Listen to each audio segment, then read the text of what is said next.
नमस्कार, ये आकाशवाणी शिमला है। अब आप पूनम शर्मा से प्रादेशिक समाचार सुनिए। आज के मुख्य समाचार। केंद्रीय शिक्षा मंत्री धर्मेंद्र प्रधान ने कहा, देश के पुनर्निर्माण में मील का पत्थर साबित होगी राष्ट्रीय शिक्षा नीति। मुख्यमंत्री जयराम ठाकुर ने सरकार की योजनाओं की सफलता के लिए उनकी जानकारी लोगों तक पहुंचाने की जरूरत पर दिया बल। 21 जून को मनाए जाने वाले अंतर्राष्ट्रीय योग दिवस को लेकर प्रदेश भर में तैयारियां जारी। और प्रदेश कांग्रेस ने भाजपा सरकार पर जनता से किए वायदों को पूरा करने में नाकाम रहने का लगाया आरोप। अब समाचार विस्तार से। केंद्रीय शिक्षा मंत्री धर्मेंद्र प्रधान ने कहा है कि राष्ट्रीय शिक्षा नीति देश के पुनर्निर्माण में मील का पत्थर साबित होगी। कांगड़ा जिले में ज्वालामुखी के देहरियां में आज लाभार्थियों से संवाद कार्यक्रम में उन्होंने कहा कि शिक्षा नीति के माध्यम से देश में शिक्षा के उत्कृष्ट केंद्र विकसित होंगे। केंद्रीय मंत्री ने कहा कि बीते 8 वर्षों में केंद्र सरकार ने कई कार्यक्रम व कल्याणकारी योजनाएं शुरू की हैं, जिससे प्रत्येक वर्ग के जीवन में सुधार हुआ है। उन्होंने कहा कि केंद्र और राज्य सरकार की योजनाओं का लाभ समाज के अंतिम व्यक्ति तक पहुंचाने के लिए कारगर कदम उठाए जा रहे हैं। धर्मेंद्र प्रधान ने कहा कि राज्य सरकार ने भी 4.5 वर्ष के कार्यकाल में हर वर्ग और क्षेत्र के उत्थान के लिए कार्य किए हैं। उन्होंने केंद्र प्रायोजित सभी योजनाओं का 100% लक्ष्य हासिल करने के अधिकारियों को निर्देश दिए, ताकि अधिक से अधिक पात्र लोग इनसे लाभान्वित हो सकें। केंद्र सरकार द्वारा हाल ही में घोषित अग्निपथ योजना को सेना ने वापस लेने से इनकार किया है। रक्षा मंत्रालय के सैन्य मामलों के विभाग में अपर सचिव लेफ्टिनेंट जनरल अनिल पुरी ने कहा कि योजना को लागू करने का मुख्य उद्देश्य अधिक से अधिक युवाओं को सेना में भर्ती करना है।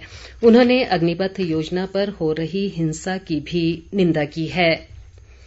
मुख्यमंत्री जयराम ठाकुर ने सरकार की योजनाओं व कार्यक्रमों की सफलता के लिए उनकी जानकारी जनता तक पहुंचाने की जरूरत पर बल दिया है। वे आज सोलन जिले के बद्दी में आयोजित जन भागीदारी से सुशासन माह क्विज के दूसरे राउंड के समापन समारोह में बोल रहे थे। मुख्यमंत्री ने इस समारोह को शिमला से वर्चुअल माध्यम से संबोधित किया। उन्होंने कहा कि सरकार की योजनाओं व कार्यक्रमों की जानकारी लोगों तक पहुंचाने के लिए तकनीक का उपयोग कर जन भागीदारी से सुशासन हिमाचल का महा क्विज का आयोजन एक अनूठी पहल है।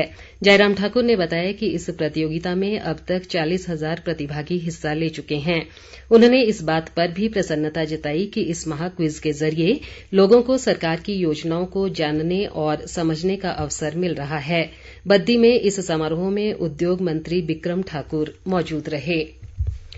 हिमाचल प्रदेश को वित्त और राजस्व श्रेणी में राष्ट्रीय स्तर पर Skoch state of governance award से नवाजा गया है। पिछले कल नई दिल्ली में हुए एक समारोह में राज्य कर व आबकारी विभाग को ये पुरस्कार प्रदान किया गया। विभाग के आयुक्त यूनुस और अन्य वरिष्ठ अधिकारियों ने आज शिमला में मुख्यमंत्री जयराम ठाकुर को ये पुरस्कार भेंट किया। मुख्यमंत्री ने इस उपलब्धि के लिए अधिकारियों और कर्मचारियों को बधाई दी और उम्मीद जताई कि भविष्य में भी विभाग इस तरह का श्रेष्ठ प्रदर्शन जारी रखेगा। उन्होंने बताया कि कोरोना बंदिशों के बावजूद विभाग ने बीते वित्त वर्ष में 8,500 करोड़ रुपए का संग्रह किया है। शिमला में 3 दिवसीय अंतर्राष्ट्रीय साहित्य उत्सव कल शाम संपन्न हो गया। समापन अवसर पर राज्यपाल राजेंद्र विश्वनाथ आर्लेकर ने इस बात पर प्रसन्नता जताई कि प्रदेश की राजधानी को इस भव्य समारोह की मेजबानी करने का अवसर मिला है। उन्होंने कहा कि समाज को दिशा देने वाला साहित्य ही सच्चा साहित्य होता है। अंतर्राष्ट्रीय साहित्य उत्सव में देश विदेश के 425 से अधिक साहित्यकारों ने 65 कार्यक्रमों में भाग लिया। इस बीच राज्यपाल ने आज शिमला के रिज मैदान पर श्री गुरु तेग बहादुर जी के 400वें प्रकाश पर्व के उपलक्ष्य में हुए समारोह में भाग लिया। उन्होंने सिख समुदाय द्वारा की जा रही सेवा की भी सराहना की। प्रदेश भाजपा सह प्रभारी संजय टंडन ने कहा है कि पार्टी कार्यकर्ताओं ने कोरोना काल में लोगों की सेवा करने में काफी अच्छा कार्य किया है। शिमला जिले के रामपुर में भाजपा व्यापार प्रकोष्ठ की बैठक में उन्होंने कहा कि कार्यकर्ताओं ने महामारी के दौरान जरूरतमंद परिवारों को सहायता प्रदान करने के लिए हर घर का दौरा किया है। संजय टंडन ने कहा कि रामपुर में भाजपा का एक मजबूत नेतृत्व है और इस क्षेत्र के लोग भाजपा के पक्ष में हैं। 21 जून को मनाए जाने वाले अंतर्राष्ट्रीय योग दिवस को लेकर प्रदेश में भी तैयारियां जारी हैं। योग दिवस को लेकर लोगों में उत्साह देखा जा रहा है। इस वर्ष योग दिवस का विषय मानवता के लिए योग रखा गया है। केंद्रीय सूचना व प्रसारण मंत्री अनुराग ठाकुर हमीरपुर जिले के सुजानपुर में अंतर्राष्ट्रीय योग दिवस समारोह का नेतृत्व करेंगे। इसी तरह केंद्रीय शिक्षा मंत्री धर्मेंद्र प्रधान कांगड़ा किले में योग दिवस कार्यक्रम में बतौर मुख्य अतिथि मौजूद रहेंगे। केंद्रीय वित्त राज्य मंत्री पंकज चौधरी मंडी जिले के पराशर झील में समारोह का नेतृत्व करेंगे।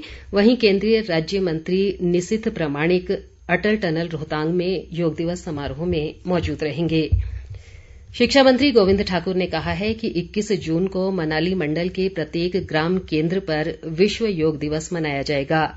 कुल्लू जिले के कटराई में एक बैठक में उन्होंने कहा कि इन कार्यक्रमों की सफलता के लिए ग्राम केंद्र स्तर पर प्रभारियों की नियुक्ति की गई है।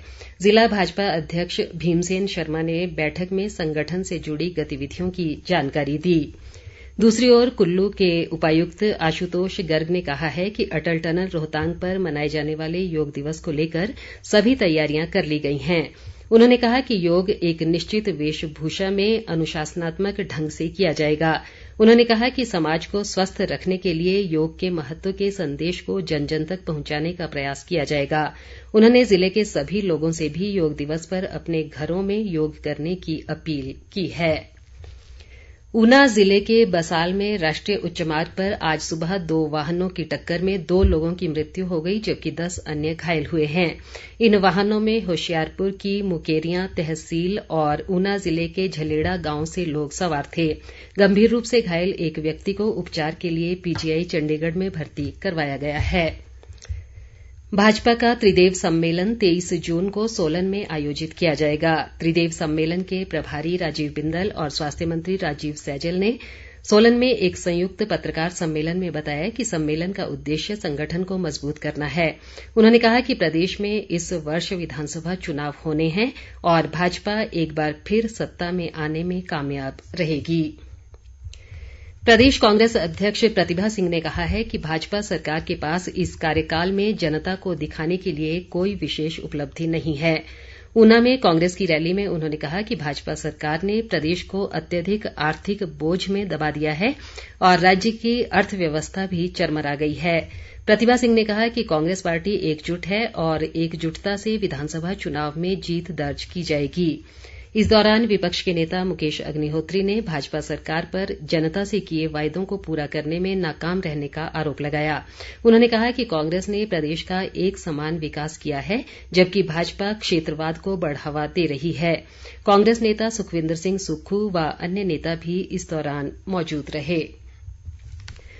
प्रदेश में आज कोरोना संक्रमण के 8 नए मामले सामने आए हैं। कांगड़ा जिले में 2 जबकि बिलासपुर, हमीरपुर, किन्नौर, मंडी, सोलन और ऊना में एक मामले की पुष्टि हुई है। आज 8 लोग संक्रमण से स्वस्थ हुए हैं। राज्य में इस समय कोरोना के 163 सक्रिय मामले हैं। कांगड़ा जिले में सबसे अधिक 71 सक्रिय मामले हैं। कोरोना संक्रमण से प्रदेश में अब तक 4118 लोगों की मृत्यु हुई है। प्रधानमंत्री नरेंद्र मोदी रविवार 26 जून को आकाशवाणी से मन की बात कार्यक्रम में देश विदेश के लोगों से विचार साझा करेंगे। उन्होंने लोगों से कार्यक्रम के लिए सुझाव माई गॉव या नमो ऐप पर भेजने का आग्रह किया है। लोग टोल फ्री नंबर 1800-117-800 डायल कर भी संदेश हिंदी या अंग्रेजी में रिकॉर्ड करवा सकते हैं। रिकॉर्ड किए गए कुछ संदेश प्रसारण का हिस्सा बन सकते हैं। 1922 पर मिस्ड कॉल देकर SMS से प्राप्त लिंक पर जाकर भी सुझाव भेजे जा सकते हैं। हमीरपुर जिले में ठाकुर राम सिंह इतिहास शोध संस्थान नेरी में गांव के इतिहास विषय पर 2 दिवसीय कार्यशाला आयोजित की गई। शोध संस्थान के निदेशक चेतराम गर्ग ने बताया कि संस्थान एक परियोजना के तहत गांव के इतिहास पर व्यापक कार्य कर रहा है। इसके तहत प्रदेश के 12 जिलों के 12 गांवों के सामाजिक, आर्थिक, भौगोलिक, धार्मिक, लोक साहित्य, अर्थव्यवस्था और ऐतिहासिक महत्व पर विशेष रूप से कार्य किया जाएगा। अंत में मुख्य समाचार एक बार फिर। केंद्रीय शिक्षा मंत्री धर्मेंद्र प्रधान ने कहा, देश के पुनर्निर्माण में मील का पत्थर साबित होगी राष्ट्रीय शिक्षा नीति। मुख्यमंत्री जयराम ठाकुर ने सरकार की योजनाओं की सफलता के लिए उनकी जानकारी लोगों तक पहुंचाने की जरूरत पर दिया बल। 21 जून को मनाए जाने वाले अंतर्राष्ट्रीय योग दिवस को लेकर प्रदेश भर में तैयारियां जारी। और प्रदेश कांग्रेस ने भाजपा सरकार पर जनता से किए वायदों को पूरा करने में नाकाम रहने का लगाया आरोप। इसी के साथ ये समाचार बुलेटिन समाप्त हुआ। नमस्कार।